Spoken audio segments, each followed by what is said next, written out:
My main responsibility currently is overseeing the Phylloxera rezoning. So that's helping Brendan get through all your properties as quickly as possible.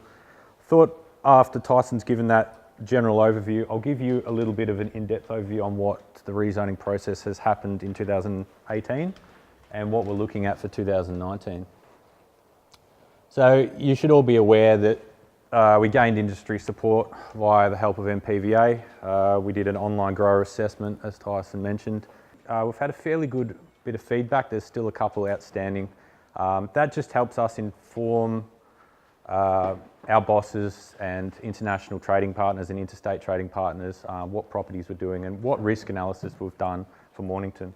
I might just reboot. Sorry, mate. Yeah. And also between the 2018 to 2019, we've implemented the PEZ regulations. I'll go over that a little bit further once Paulie's got this going.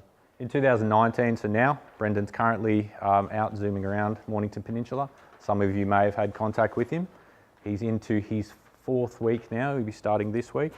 And by all accounts from his reports, he's just going along fantastically. So, perfect. So, he sends his thanks, and I, AgVic, send our thanks for having him on there and being so cooperative. Also, in this 2018-2019 survey period, we'll be beginning our amenity vine surveys, and that'll go through year 2 and 3. A lot of you probably heard Tyson, I haven't actually listened to it, but Tyson on the radio talking about SNAP and Solve. We're starting to get some SNAP and Solve reports coming in of amenity and vines in the region, which is really good. But if we can just keep up, you know, if you guys see your amenity vines, background vines, anything like that, just chuck it in that app. And also we'll be doing through Paul and also our compliance program, targeted stakeholder engagement such as today. So amenity vine survey, years 2 and 3, it'll be household blocks. Yep, certainly. We're aiming to survey 380 to 500 vines in the region. That's if there are that many vines there. So we're currently, I think we've got about 50 or 60 reports of amenity vines, and they're still coming in. Around this program, we've already started an awareness campaign, and that's based around SNAP and Solve because that's the easiest way for us to get reports of amenity vines. I think in previous rezoning, we had one officer who drove around to all the playgrounds and parks in the rezoning area and looked for the vines. So this is making it much easier for us. Is that better? Yeah, cool. So that's the basics of the rezoning. You're all pretty familiar with what's happening. You've all probably met Brendan. He's a very passionate bloke, and we're very happy with what he's done so far.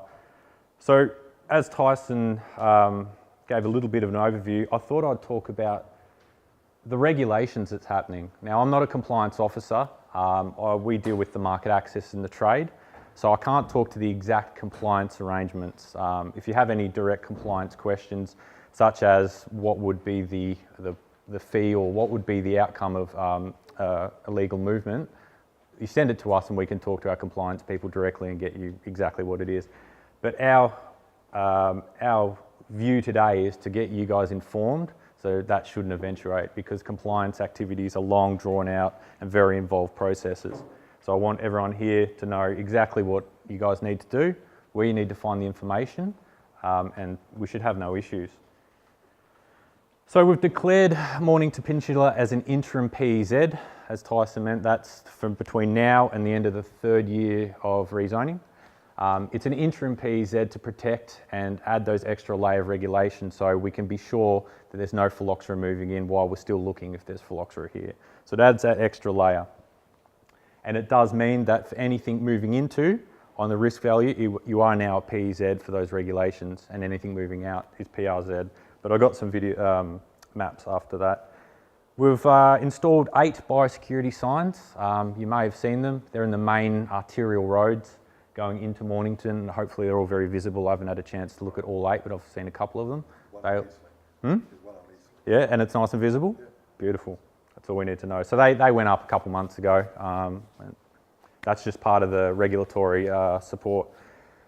For any of this information support, I suppose I should go out and say that for your first port of call for questions, we want the MPVA to be your first port of call. Tyson, Cheryl, Geraldine, they all know your area, they know the region, they know you best. They'll triage any questions, anything like that. That's for your general questions. You know, you look at the app and you can't work out something, throw them to the question. If they don't know it, they'll let us know. But for anything like permits, which I'm going to talk to you in a second, it's market.access@ecodev.vic.gov.au, and I believe it's on those little calendars. And that's your port of call for AgVic information. If you've got any permit requests, you've got any information or anything you need to provide us, that's our first port of call. So the industry operations 2018, 2019, some of you may have seen some of this information. So PEZ conditions are now enforceable. That's a point that I want to really drive home. It's been legislated, it's in an order, it's been gazetted. It's an enforceable arrangement. However, we have provided that if you are moving stuff, we understand this is a transitional period. We've tried to say, well, you're transitioning, so if there's anything you need, if you've got movements that you currently undertake, and you want to know whether you can still do that, for the majority of it you will be able to for these couple of years, and that's all just based on a permit. The PRZ conditions remain for host material exiting the proposed PEZ, and that includes all restrictions. But once again, it all boils down to, if you're unsure, contact the MPVA, look at your app. If you're still unsure or you need a movement, we can usually do it through a permit situation. The permit will stipulate certain conditions that you may have to undertake for that movement, but for the majority of things we should be able to write your permit. So during surveys, as Tyson mentioned, I also mentioned, any movement into the Mornington interim PEZ gets handled via PEZ regulations. Anything going out and to any other sort of zones in Victoria, you are still classified as a risk zone. And of course, I wouldn't be a good biosecurity officer without mentioning within the zone always your gate-to-gate biosecurity and good biosecurity in the zone. Once we're finished and Brendan's given the tick off on that last property, probably February next year, we'll be able to then take forward all our information, all our data points, all our sources, and get it gazetted as a proper PEZ if no phylloxera is found. If phylloxera is found, then a stance will be taken with the MPVA and we'll move forward from that point. So that changes us from brown to green, does it? Brown to green, yeah. Well, what colour are you now? You sort of, depends what map you look at, yeah. Yeah, so you'll be, from a risk, you'll be a fully fledged, you'll be green on any of our maps. That's, so for permits, depending on, for you guys, it will be, you'll contact us at market.access and say, I want to do this movement. We'll provide back some information saying we need to know property it's coming from, property it's to. That's an example of what our compliance people use once it becomes a normal regulatory thing. But in regards to Mornington, it'll be an ad hoc basis. You'll have to email us and say, on move grapes from Gippsland. In here, we can say that's fine, we'll write your permit, and we'll make sure that any of that permit's signed off. We do request that you give us a fair bit of time in lieu, just to be able to write those permits up and get all the information. But it's not a very involved process for us. We just have to abide by those conditions. Once you start looking at your apps, there is some certification as well as permits that is required for movements, say from a PRZ into a PEZ. They vary depending on what you're moving. So I just thought I'd list there, you know, plant health declarations are grower issued. We can get certification arrangements if you, once again, come and talk to us. But for the majority of this first and second year, we'll be on a permit basis. So your responsibilities. We need you to know the movement conditions for these activities, and that's all going to come down to our gate-to-gate app as well. The gate-to-gate app is designed to fill that void between yourselves ringing up a plant biosecurity officer or not being able to get in contact with someone. You should be able to look at it and get an indication. It may not be exactly, you may have extra questions on top of it, but it will give you an indication of what you need to know and what you need to do to get your commodity moving or get stuff into your vineyard.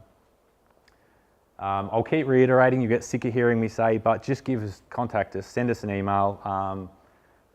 Cheryl and Tyson both have my number at work. You can give me a call, but for the majority of stuff, we'll ask you to send through some information to the market.access email account, and from there, that's where you get your permit from. Your cooperation and the turnout here is fantastic today, and it's all about maintaining this new zone, keeping Mornington free of phylloxera. And Paul will also talk to a bit more of the awareness campaign that he's trying to do, talking to you, getting everyone knowing their good biosecurity. That's it's a very important thing for here. Reporting any suspect illegal host material movements, that's a given as well. If you see something that you think may not be within those regulations, or you hear about something, we need to know about it. And that's based on, we'll be doing compliance activities. I know that's a little bit of a scary word, but we do have compliance officers who will be down here once we start in earnest, once we finish the second year. They'll be making sure that all these regulations are adhered to. And that's a little bit for me. That's just an overview. Paul's going to keep reinforcing that message via the Gate to Gate app. And once again, that's sort of going to be our answer to helping you guys work through this changing regulatory space. So you don't have to continually send us emails and stuff. You should be able to look at the app and just say, that's what I need to do. And it should have the information in there. And also noted that you guys are the first focus group where it's going to be sort of a large scale beta test for us. If you see anything in there that you bugs, spelling errors, it's a lack of information, or you think it needs something else to help you move any of your commodities around, let us know. Paul will be around, he'll let you know. And I think Paul's going to run you through a couple of scenarios. So if everyone has that app on their phone, he's going to run you through. Is there any questions quickly in regards to what I've spoken about before the final discussion? I know it's a bit of a quick and easy overview, but yeah. I downloaded the app, but it won't let me open it because it says it's not from a trusted source. So that's, we've got Simon who developed it. That's, we'll show you how to do it. You've got to go into settings and phone, yeah. So once that's just sort of our beta version, it's a link. Once it's on the Apple and Google store, it'll be like any other app. You just download it and you should be good to go. Is that correct? Yep. Any questions in regards to PEZs in, PRZs out, the change?